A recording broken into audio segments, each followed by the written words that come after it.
بسم اللہ الرحمن الرحیم۔ سلطان محمود غزنوی کا دربار لگا ہوا تھا۔ دربار میں ہزاروں افراد شریک تھے، جن میں اولیاء، کتب اور ابدال بھی تھے۔ سلطان محمود نے سب کو مخاطب کر کے کہا، کوئی شخص مجھے حضرت خضر علیہ السلام کی زیارت کرا سکتا ہے؟ سب خاموش رہے۔ دربار میں بیٹھا ایک غریب دیہاتی کھڑا ہوا اور کہا، میں زیارت کرا سکتا ہوں۔ سلطان نے شرائط پوچھی تو عرض کرنے لگا، 6 ماہ دریا کے کنارے چلہ کاٹنا ہوگا، لیکن میں ایک غریب آدمی ہوں، میرے گھر کا خرچہ آپ کو اٹھانا ہوگا۔ سلطان نے شرط منظور کر لی۔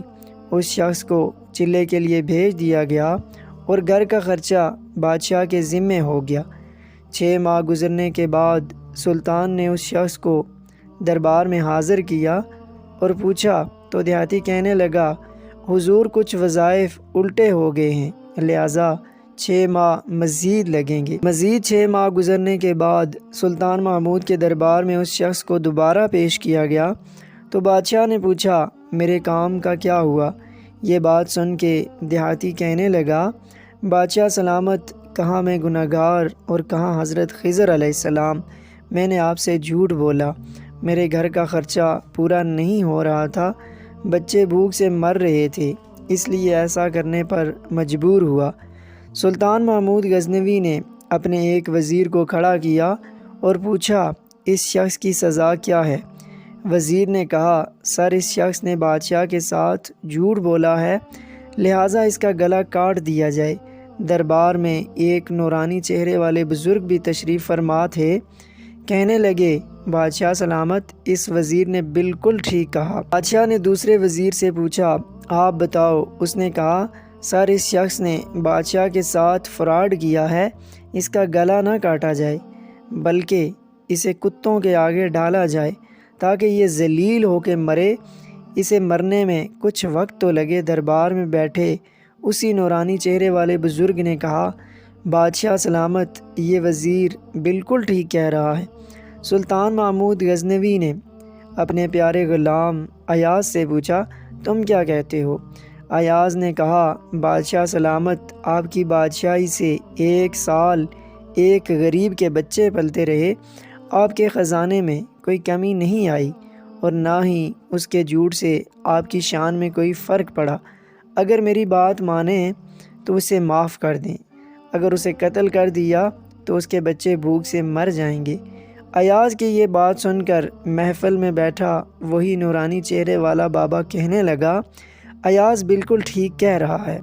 سلطان محمود غزنوی نے اس بابا جی کو بلایا اور پوچھا، آپ نے ہر وزیر کے فیصلے کو درست کہا، اس کی وجہ مجھے سمجھائی جائے۔ بابا جی کہنے لگا، بادشاہ سلامت، پہلے نمبر پر جس وزیر نے کہا اس کا گلا کاٹا جائے وہ قوم کا قصائی ہے، اور قصائی کا کام ہے گلے کاٹنا۔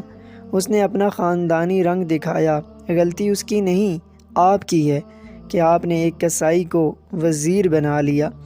دوسرا، جس نے کہا اسے کتوں کے آگے ڈالا جائے، اس وزیر کا والد بادشاہوں کے کتے نہلایا کرتا تھا، کتوں سے شکار کھیلتا تھا، اس کا کام ہی کتوں کا شکار ہے، تو اس نے اپنے خاندان کا تعارف کرایا۔ آپ کی غلطی ہے کہ ایسے شخص کو وزارت دی، جہاں ایسے لوگ وزیر ہوں وہاں لوگوں نے بھوک سے ہی مرنا ہے۔ اور تیسرا، ایاز نے جو فیصلہ کیا تو سلطان محمود سنو، ایاز سید زادہ ہے۔ سید کی شان یہ ہے کہ سید اپنا سارا خاندان کربلا میں ذبح کرا دیتا ہے مگر بدلہ لینے کا کبھی نہیں سوچتا۔ سلطان محمود اپنی کرسی سے کھڑا ہو جاتا ہے اور ایاز کو مخاطب کر کے کہتا ہے، ایاز، تم نے آج تک مجھے کیوں نہیں بتایا کہ تم سید ہو؟ ایاز کہتا ہے، آج تک کسی کو اس بات کا علم نہ تھا کہ ایاز سید ہے، لیکن آج بابا جی نے میرا راز کھولا، آج میں بھی ایک راز کھول دیتا ہوں۔ اے بادشاہ سلامت، یہ بابا کوئی عام ہستی نہیں، یہی حضرت خضر علیہ السلام ہے۔